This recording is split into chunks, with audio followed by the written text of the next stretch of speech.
जी नाज़रीन, team voice of Punjab के साथ मैं हूं हाफिज़ खालिद और आज वॉइस ऑफ पंजाब की टीम एक बार फिर आपके सामने एक नई सियासी शख्सियत के साथ हाजिर है। आज हमारे साथ मौजूद हैं डिस्ट्रिक्ट पाकपतन की तहसील आरिफ आला के MPA मोहतरम जनाब चौधरी मोहम्मद नईम इब्राहिम साहब। इनका बहुत शुक्रिया, इन्होंने टीम वॉइस ऑफ पंजाब को ज्वाइन किया। आज टीम वॉइस ऑफ पंजाब इनसे ऐसे सवालात के जवाबात लेगी जिनके मुंतज़र आप हैं। अस्सलाम वालेकुम चौधरी साहब। वालेकुम अस्सलाम। मोहतरम कैसे हैं? अल्लाह का शुक्र है। सर बहुत शुक्रिया, आपने टीम वॉइस ऑफ पंजाब को ज्वाइन किया। हमारा सियासी सेशन चल रहा होता है, आप आरिफ आला के एक नामवर सियासी शख्सियत के अंदर माशाल्लाह आ रहे हैं, सरे फरिस्त हैं। तो आज के सेशन का हमारा पहला सवाल आपसे है कि आपने अपनी इब्तदाई तालीम का आगाज़ कहाँ से किया, कहाँ तक कंप्लीट हुई और सियासत में कब आए? जी, मैं इब्तदाई तालीम अपने गांव से ही शुरू की थी और 89 में मैंने FC कॉलेज से BA का इम्तहान पास किया। उसके बाद मैं अपनी कारोबार में आ गया था, ज़राअत में आ गया था। लेकिन 2001 में मैंने पहली दफ़ा नाज़म का इलेक्शन जीता। 2005 में फिर मैंने दोबारा नाज़म का इलेक्शन जीता। उसके बाद फिर मैं MPA के इलेक्शन के लिए लड़ा 2008 में और 2018 में फिर अल्लाह ताला ने मुझे MPA बनाया। तो सर सियासत जो थी ये आपका शौक़ था, मजबूरी थी या किसी का मशवरा था? बस ये समझ लें कि ये सियासत जो है 2001 में एक मजबूरी बनी और MPA का इलेक्शन लड़ना मेरी ज़िद हो गई। तो उस वजह से फिर मैं इंशाल्लाह मैंने बड़ी दफ़ा अपनी गुफ्तगू में लोगों को बताया कि मैं MPA का उम्मीदवार नहीं था। मैं तो एक ज़िद की वजह से जो मेरे ऊपर एक पर्चा हुआ और उस पर्चे में मेरे ऊपर ये इल्ज़ाम लगाया गया कि इसको इस पर्चे में फना कर दो तो ये सारी ज़िंदगी उठ नहीं सकेगा, ये MPA का इलेक्शन तक का सोचेगा भी नहीं। हालांकि मैं पहले भी नहीं सोचा था MPA के इलेक्शन के मतलब, लेकिन जब उस पर्चे में इस इलाके के जो नुमाइंदे थे MPA MNA साहबान बिला वजह मुझे उस 302 के पर्चे में मुलव्वस करना चाहा, तो 2005 में अल्लाह ताला ने मुझे उससे बरी किया। तो मैंने उसी दिन नियत की थी कि या अल्लाह मुझे हिम्मत दे, मैं इस MPA को ज़रूर हराऊँगा। उस वजह से फिर मैं सियासत में आ गया। सर साहब, आपने काफ लीग से इलेक्शन लड़ा, लूज़ किया, फिर उसके बाद आपने 2018 के इलेक्शन में हिस्सा लिया और माशाल्लाह PTA के प्लेटफॉर्म से आपको कामयाबी मिली। कुछ लोगों का ये कहना है कि ये कारकर्दगी जो आपकी थी, ये जो आपकी हिम्मत थी और अल्लाह ने आपको जो माशाल्लाह MPA की सीट दी है, ये आपकी कारकर्दगी के बाद जो असल इसके अंदर था वो PTA की टिकट थी। आपकी क्या राय है? जी, मैं भी यही कहता हूँ कि मेरी मेहनत के साथ साथ जो सबसे ज़्यादा मुझे कामयाबी मिली है वो मेरे लीडर की वजह से मिली है, इमरान खान की वजह से मिली है। क्योंकि ये मुल्क, ये लोग इस ऐसे आदमी को पसंद करते हैं जो बिल्कुल साफ़ और शफाफ हो, जो 2 नंबर ना हो, जो करप्शन का बादशाह ना हो। और मेरा खान तो फिर सारी दुनिया जानती है, दौलत तो उसके आगे कोई चीज़ नहीं है और उसने इस मुल्क के लिए जंग लड़ी है, तो हम उसके साथ हैं। और मैं समझता हूँ कि मेरी ये जो कामयाबी है मेरे लीडर की वजह से मुझे मिली है, ना कि मेरी ज़ाती कोशिश से मिली है। सर साहब, PTI में आने की वजह क्या थी? नून लीग ने इनकार किया टिकट देने से या आपने इमरान खान साहब के बयानिए से मुतासर होने के बाद PTI को ज्वाइन किया? नहीं जी, नून लीग का तो इसमें कोई रोल ही नहीं है। ये तो मेरे कप्तान का बयानिया ही इतना अच्छा था जिसको पूरी दुनिया ने पसंद किया, तो मैं तो उसके बयानिए की वजह से इमरान खान को ज्वाइन किया और इंशाल्लाह मेरा लीडर जो बयानिया देता है उस पर पूरा भी उतरता है इंशाल्लाह। साहब, क्या आप नहीं समझते कि PTI ने पंजाब असम्बली तोड़ के गलत किया है या इमरान खान साहब का ये कदम बिल्कुल ठीक था? नहीं जी, बिल्कुल खान साहब का जो कदम है वो 100% दुरुस्त है। उसने PTI की तरफ नहीं देखा या चौधरियों की तरफ नहीं देखा, उसने सिर्फ मुल्क की तरफ देखा है। मेरे खान का बयानिया है कि अगर इलेक्शन नहीं होते तो ये मुल्क श्रीलंका की तरह दिवालिया हो जाएगा। तो मैं ये समझता हूँ कि खान साहब का फ़ैसला बिल्कुल दुरुस्त इंशाल्लाह। चौधरी साहब, परवेज़ इलाही साहब आपके कायद इमरान खान साहब को कुछ गलत अल्फाज से याद करते रहे हैं। खान साहब ने उन्हीं को जो है ना वजारत आला से नवाज दिया। इस हवाले से आपकी क्या राय है? देखें जी, मैं तो ये समझता हूँ कि बंदा जब किसी से मिलता है ना, उस वक़्त पता चलता है कि ये बंदा अच्छा है या बुरा है। दूर दूर के ढोल सुहाने लगते हैं, लोग कहते हैं ये बुरा है, ये गंदा है, तो आम आदमी की भी यही एक शोहरत होती है कि ये मतलब गंदा ही होगा। लेकिन जब बंदा किसी को करीब से मिलता है ना, तो उसको पता चलता है कि ये बंदा गंदा ही अच्छा है। अब दोनों करीब हुए हैं, तो देखें, मेरा कायद भी कह रहा है और परवेज़ इलाही साहब भी कह रहे हैं कि इमरान खान जैसा लीडर सदियों बाद पैदा होता है। देखा उस दिन उन्होंने असम्बली में जो तकरीर की, सारी की सारी मेरे कायद के ऊपर की। और अब जो मेरा कायद है इमरान खान, वो परवेज़ इलाही को या मूनस इलाही को करीब से देख के, तो मेरा ख्याल है इंशाल्लाह वो उसके अल्फाज मतलब इतने अच्छे हैं कि दिल करता है कि मतलब है कि सुने। अब दोनों तरफ से एक दूसरे को मिले हैं तो पता चला है कि कौन अच्छा है कौन बुरा है। भाई ये लोगों की बातें थी। दूसरी ये सियासत है, सियासत में हर चीज़ जायज़ भी हो जाती है। जो साहब, पंजाब में जो है ना परवेज़ इलाही साहब ने माशाल्लाह पंजाब को हैंडल किया। वो अगर देखा जाए वफाकी हुकूमत नून लीग की थी, तो आप इनकी परवेज़ इलाही साहब की हुकूमत से मुतफिक थे? उनका जो कारकर्दगी रही है पंजाब के अंदर, उनके बारे में क्या राय है? अल्हम्दुलिल्लाह परवेज़ इलाही साहब, हाँ, बुज़दार साहब के दौर में भी बहुत काम हुआ है, लेकिन जो परवेज़ इलाही साहब के दौर में 3 या 4 7 महीनों में काम हुआ है ना, इसकी मिसाल नहीं मिलती। मैंने परवेज़ इलाही के दौर में तकरीबन 1.5 अरब रुपया इस 6 माह में आरिफ वाला तहसील में मतलब लगाया है। तो मैं ये समझता हूँ क्योंकि परवेज़ इलाही साहब बड़े मजे हुए सियासतदान हैं और उनको हैंडल करना आता है बंदों को। अभी इंशाल्लाह पीटीआई को भी उनकी ज़रूरत है और वो भी हमारे साथ ही हैं। मैं समझता हूँ कि परवेज़ इलाही का पहले वाला दौर 2005 से 2008 वाला, वो भी सुनहरी हरूफों में आप चेक कर लें, और उसी को मद्देनज़र रखते हुए उन्होंने ये अपने 6-7 माह में, कोई ऐसा एमपीए नहीं होगा जो पीटीआई का हो। काफ लीग वालों तो है ही है, कोई ऐसा एमपीए नहीं है पीटीआई का भी जो परवेज़ इलाही से मुतमिन ना हो। सबको बराबर में फ़ंड मिले हैं। अब ऐसे देखें कि परवेज़ इलाही की इन 7 माह में तकरीबन हर एमपीए को 50-50, 60-60 नौकरियां मिली हैं।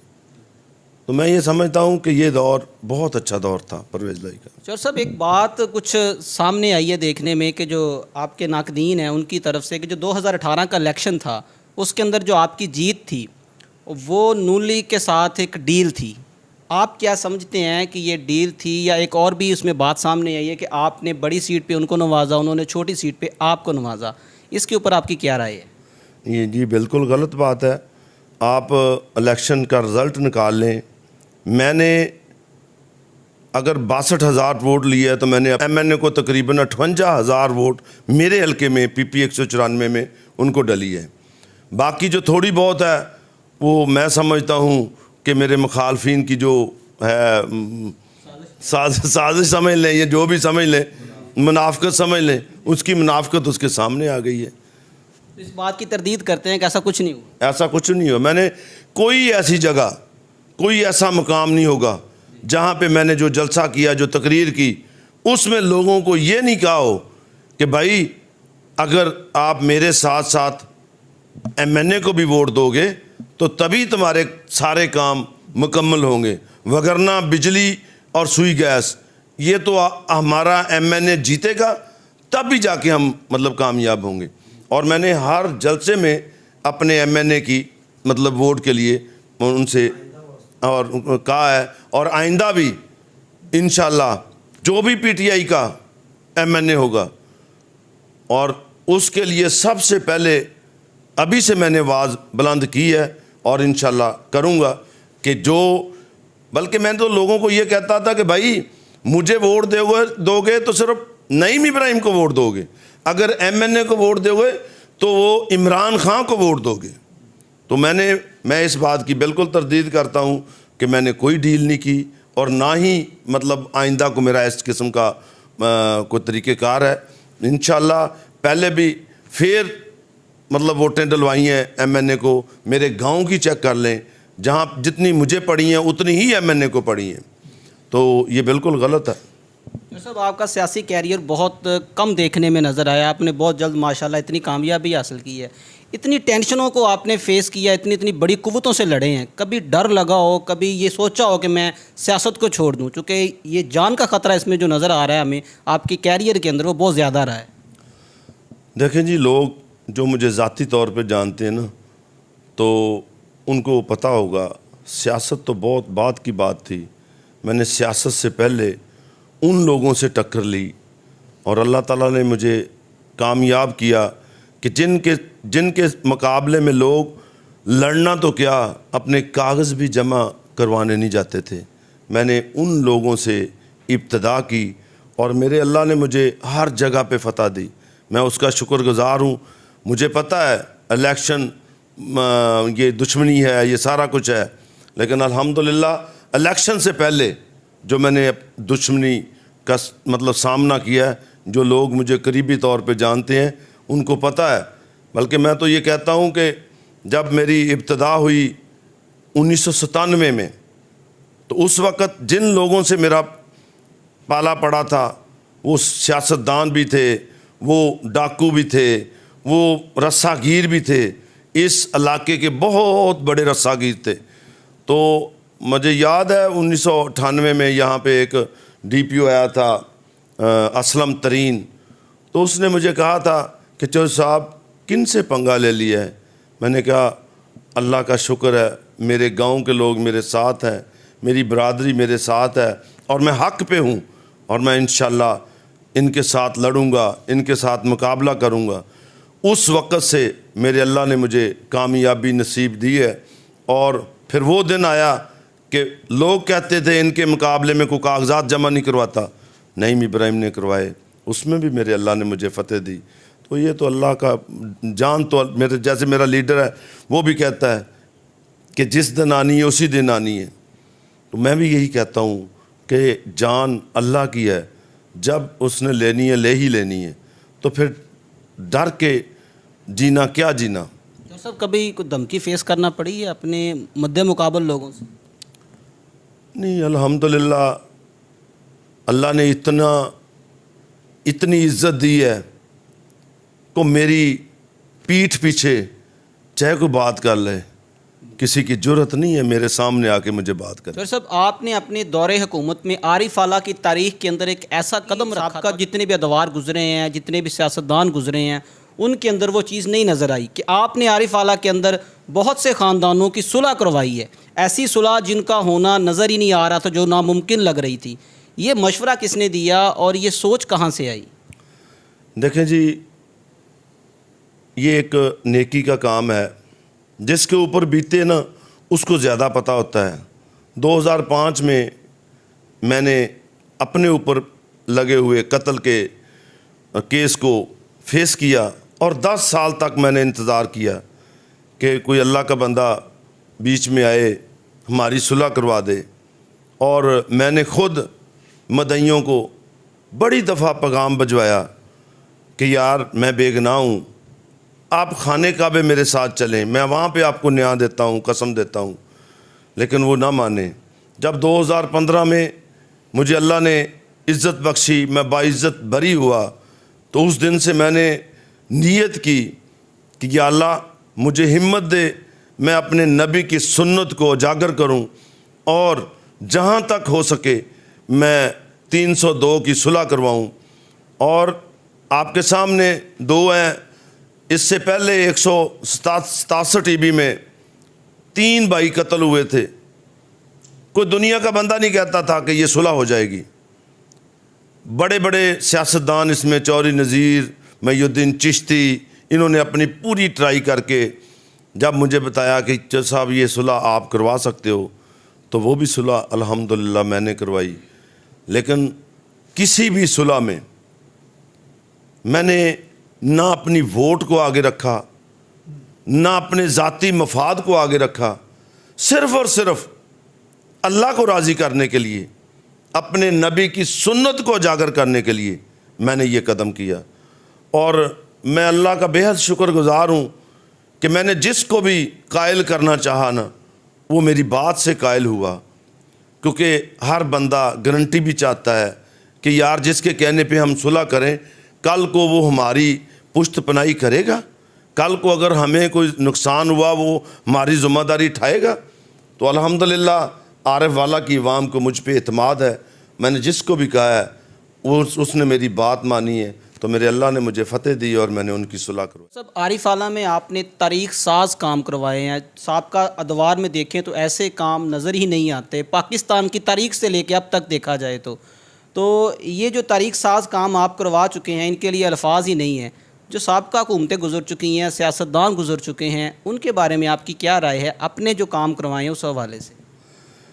ये जी, मैं तो ये कहूँगा कि जो साबका सियासतदान है, ये सिर्फ़ अपनी ज़ाती कामों के अलावा ज़ाती मतलब जो इनके है काम, उनके लिए ये काम करते रहे हैं। मैं एक दो काम ऐसे हैं जिसको मैं अगर फैलाऊं तो लोग आरिफ वाला के बाहर निकल आएँ कि यार तुमने क्या किया है आरिफ वाला के लिए। हालांकि ये कोई काम नहीं है। मैं तो जिस दिन असम्बली में गया तो मैंने सबसे पहले आरिफ वाला की अवाम का शुक्रिया अदा किया हलफ लेते हुए कि आपने मुझे भेजा। और मैंने हलफ के साथ साथ ये कहा कि या अल्लाह मुझे हिम्मत दे कि मैं ऐसे काम करूं आरिफ वाला के लिए कि आने वाले इलेक्शन में हर बंदा खुद आके कहे कि चौ साहब आपने कमाल कर दी। तो मेरी हर वक्त यही कोशिश रहती थी। मैंने आरिफ वाला के लिए 3.5 अरब, अभी रिसेंटली मैं हफ्ता पहले लाहौर गया तो मैं असम्बली में गया तो वो जो असम्बली का नुमाइंदा था उसने मुझे एक लेटर दिया कि जो साहब अभी इलेक्शन शुरू हो रहे हैं, आपको पता है आपने कितने फंड लगवाए हैं? मैंने कहा पता नहीं भाई, मैं तो जैसे आते थे वैसे लेके चला जाता था। उसने कहा ये लेटर लें, आपने 3.5 अरब रुपया लगवा दिया है अब तक अपनी कौंसल में, और आपके 72 करोड़ के जो हैं स्कीमें वो सीएम के टेबल पे पड़ी हुई हैं। तो अल्हम्दुलिल्लाह मैं उनको सियासतदान ही नहीं समझता। जो अवाम उनको नुमाइंदा मुकर्रर करे तो वो अपने कामों के लिए, अपने ज़ाती जो लाइसेंस है उनके लिए कारोबारी करें, तो मैं समझता हूँ कि ये उनकी नाअहली है। मेरे ख़्याल में मैं ख़ुद भी 1990 से देखता आ रहा हूँ, 1990 से वोटें देते आ रहे हैं। तो मैं अल्हम्दुलिल्लाह अल्लाह का शुक्रगुज़ार हूँ कि उसने इस अदना से बंदे को इतनी हिम्मत दी कि मैंने आरिफ वाला के लिए ये तरक्याती काम करवाए, उनके लिए इतना बड़ा पैकेज लाया।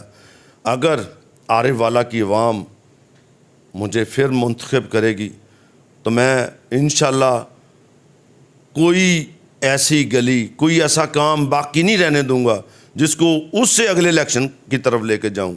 इंशाअल्लाह सारा मुकम्मल करवाऊंगा। सब एक बात आपने भी सुनी होगी, हज़रत लुकमान को पूछा गया नबूवत लेंगे या हिकमत, तो उन्होंने हिकमत को अपनाया। इसी तरह आपसे पूछा गया है हमारे नॉलेज के मुताबिक, टीम वॉइस ऑफ पंजाब के मुताबिक, कि आपको वजारत का जो है ना ओहदा देने के लिए पूछा गया, लेकिन आपने आरिफ आला को तरजीह दी, वजारत को तरजीह नहीं दी। ये कदम आपने कैसे उठाया? आरिफ आला की अवाम के लिए इतना बड़ा कदम पहले तो किसी ने नहीं उठाया। वो इसलिए कि एक तो खान साहब का बयानिया था कि जिसने जो वजारत है वो तकरीबन 6 घंटे सोएगा, 18 घंटे काम करेगा। तो मैंने वजारत को इसीलिए मतलब उसकी तरफ तवज्जो ही नहीं दी, मतलब वजारत की तरफ तवज्जो नहीं दी कि मैंने कहा नहीं, मैंने आरिफ आला की अवाम की खिदमत करनी है। अगर मैं उधर रह के मतलब काम वगैरह करता तो फिर मैं अपने अवाम के लिए टाइम नहीं दे सकता था। इसलिए मैंने अवाम की खिदमत को तरजीह जाना वजारत पे। साहब, आप उन लोगों से क्या वादा करेंगे जहाँ तक आपके काम स्टॉप हैं, बाकी रहते हैं, वो आपकी तरफ देख रहे हैं? अभी मैं अभी 2-3 जगहों पे गया ना, तो किसी बंदे ने मुझे ये नहीं कहा कि जो साहब आइंदा के लिए क्या करेंगे। उन्होंने खुद ही कह दिया कि यार हमें तो, हम कह ही नहीं सकते कि आप हमारे लिए क्या करेंगे, आपने तो पहले ही इतना कर दिया, तो हम ये कैसे सोच सकते हैं कि अब अगर दोबारा आप मुंतखब हो तो हमारे लिए ना करोगे। तब आपके ऊपर एक इल्ज़ाम आता है कि नून लीग के जितने भी प्रोजेक्ट थे आरिफ आला के अंदर, जिनमें अगर देखा जाए सरे फरिश्त 1122 और चिल्ड्रन वार्ड, वो कारनामे नून लीग के थे लेकिन इफ्तिताह आपने किया। इसकी क्लियरेंस आवाम को आप कैसे देंगे? देखें जी, सबसे पहले तो मैं आवाम से अपील करूंगा कि जो चिल्ड्रन वार्ड है इसका आप बुज़दार दौर का जो बजट उठा के देख लें, क्या उसमें चौधरी नईम इब्राहिम ने ये स्कीम नहीं दी है 3 करोड़ की? वो तो उससे ही साबित हो जाएगा कि ये नईम इब्राहिम की स्कीम है और नईम इब्राहिम ने इसके लिए 3 करोड़ का बजट दिया है, वो मुकम्मल हो गई। आगे रहेगी 1122। जिस दिन परवेज़ लाई साहब का इलेक्शन था तो मेरा छोटा भाई फौत हो गया। जब मैं उधर से चलने लगा तो सब, क्योंकि वोट एक एक वोट की ज़रूरत थी, सब बड़े परेशान थे कि यार ये जा रहा है। तो मैं जब वोट डाल के 24 घंटों में वापस पहुंचा, अपने पूरे ख़ानदान को सिसकियों और आहों में छोड़कर, क्योंकि मैं सबसे घर में बड़ा था,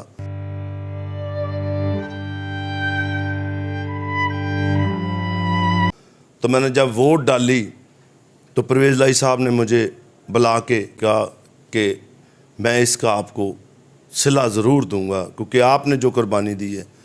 और फिर एक दिन पार्लिमानी मीटिंग में उन्होंने मुझे बुला के कहा कि चौधरी साहब इधर आएँ, और सारी पार्लिमानी मीटिंग में वाजे किया कि ये वो बंदा है। उस दिन उनके अपने छोड़ गए थे, लेकिन उन्होंने कहा ये वो बंदा है जिसने अपने भाई की मैयत को दफना के फ़ौरन इलेक्शन के लिए इधर आया। तो आज मैं पूरे पंजाब में फ़र्द वाहद ये मंसूबा जो पूरे पंजाब की किसी तहसील में 1122 ये जो एम्बुलेंसें दी हैं उनके लिए, मतलब यह कि मैं तहसील आरफ वाला में चौधरी नईम को मुंतखब करता हूँ और मैं ये इनको मनी एम्बुलेंस है, मनी हॉस्पिटल है जिसमें बना हुआ 2.5 करोड़ की एक एम्बुलेंस है, वो मुझे दी है। और मैं समझता हूँ कि ये एक मतलब सबके सामने मौजूद है, ना ही मैंने किसी की मतलब बिल्डिंग पे इफ्तिताह किया है। मैंने तो जो मेरे कायद ने मुझे दिया मैंने उसका इफ्तिताह किया है। और अगर ये साबित कर दें कि ये 1122 की एम्बुलेंसें, ये 1122 के मोटरसाइकिल ये लेके आए हैं तो मैं मतलब मान जाऊंगा। अगर ये लाई मैं हूँ और पूरी पंजाब में किसी और तहसील में अभी तक गए भी नहीं है, तो फिर मैं तो समझता हूँ कि ये लोगों की सिर्फ गलत फहमी है, उनको दूर कर लेनी चाहिए कि ये नईम इब्राहिम का ही मंसूबा था और नईम इब्राहिम लेके आया। और सब एक तरफ भाई की मैयत, दूसरी तरफ अपनी पार्टी से मोहब्बत, इसकी क्या वजह है? सर देखें, भाई अल्लाह को प्यारा हो गया, बड़ी कोशिश की उसके लिए भी, 4 महीने वो बेचारा ज़िंदगी मौत से लड़ा, उसके पास ही रहे। लेकिन अगर मेरी एक वोट से फ़र्क पड़ जाता तो मेरे कायद के ऊपर इल्ज़ाम आना था। मैं नहीं चाहता कि मेरी एक छोटी सी गलती से इमरान खान को कोई बंदा कहे कि यार ये आपका जो उम्मीदवार है ये जानबूझ के नहीं आया। तो मैं तो समझता हूँ कि मेरी जान भी खान साहब के लिए कुर्बान है। मैं अपनी पार्टी के लिए अपनी जान भी दे सकता हूँ, तो पार्टी भी मुझे उतनी ही अफजल है। सर साहब, आइंदा इलेक्शन बहुत नज़दीक नज़र आ रहे हैं। आपने आरिफ आला में पहले भी बड़े तरक्याती काम करवाए हैं जिनकी एक लंबी लिस्ट है, उसको हम अकाउंट ही नहीं कर सकते। तो ऐसे कौन से काम बाकी हैं जो आप आइंदा जीतने के बाद आरिफ आला के अंदर करना चाहते हैं, जिनको हतमी शक्ल देना चाहते हैं? जी अल्हम्दुलिल्लाह पहले भी काफ़ी मतलब काम हुए हैं, लेकिन जो मैं अब मेन काम समझता हूँ वो मेरा एक स्पोर्ट्स कॉम्प्लेक्स है। ये तकरीबन 12 करोड़ की लागत से शुरू हुआ है।